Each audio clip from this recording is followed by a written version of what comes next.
On nous a dit dès le départ que j'avais 2% de chance de tomber enceinte et que ça diminuait de mois en mois. Pour autant, j'ai été positive et je me suis dit 2%, c'est pas zéro. Donc on a commencé tout de suite par une FIV qui n'a pas fonctionné.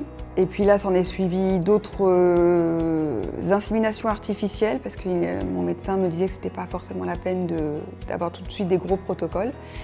Et puis on a réessayé FIV, insémination, et à un moment, on s'est dit avec mon mari, il m'a dit écoute, là ça fait beaucoup, on arrête. Ça a été un deuil, on a dit ok, ben on va arrêter. Et pour autant, le docteur Lafille nous avait parlé de la clinique Eugine à Barcelone, en nous disant que ça pouvait être une solution pour nous. Moi, j'avais des freins dans le sens où je me disais oui, mais si c'est un don d'ovocytes, parce que le souci venait de moi, est-ce que ça va être mon enfant? Et donc, du coup, j'étais pas prête. J'ai donc clos le sujet. Et par le plus grand des hasards, en octobre 2013, j'ai rencontré une personne dans le cadre de mon travail et on discute de notre famille. Et elle m'explique qu'elle est passée par un don d'ovocytes. Et là, je me rappelle, on était dans le train et je lui dis mais comment ça s'est passé? Enfin, comment tu as ressenti que tu étais sa maman? Comment est-ce que lui, il a su que tu étais sa maman? Enfin, toutes les questions que je pouvais me poser, je lui ai tout posé.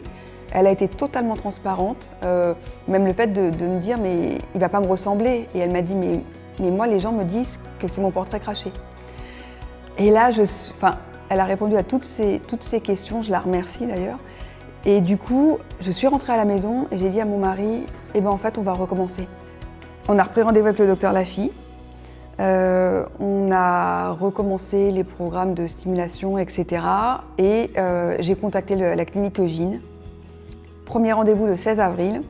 Ils nous ont expliqué que, en termes de délai, enfin, il y a des délais à respecter, etc., que moi j'avais la chance de pouvoir commencer le protocole dans la foulée. Résultat, on a été appelés 3 semaines après. Ils avaient réussi à avoir 3 ovocytes et on est allé le 16 mai à Barcelone pour le transfert d'embryon. Et sur les 3, il y en a un qui a fonctionné, le champion qu'on a aujourd'hui, Evan. J'ai tout fait par Internet. J'ai pris le rendez-vous par Internet, j'ai répondu au questionnaire par Internet.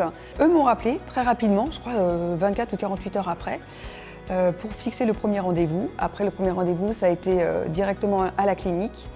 Et je revois parfaitement la rue, la devanture, je vois tout. Les gens qui nous ont accueillis, mais vraiment un accueil, parce qu'on n'est pas très bien. Moi, à un moment, je me disais, mais est-ce que je suis légitime dans ma démarche? Et les gens nous ont pris en main, vraiment une gentillesse, aucun jugement. Enfin, c'était moi qui me mettais des croyances limitantes, clairement. Aucun jugement, le médecin était très accessible pour les examens qui ne sont pas forcément évidents, hein, pour le papa aussi. Ça s'est super bien passé, enfin, un vrai accompagnement quoi, dans la bienveillance. Les médecins sont très accessibles, ils parlent français. Moi je ne suis pas espagnole, je ne pourrais pas échanger avec eux. Est-ce que ça ne va pas être un frein pour continuer dans le parcours?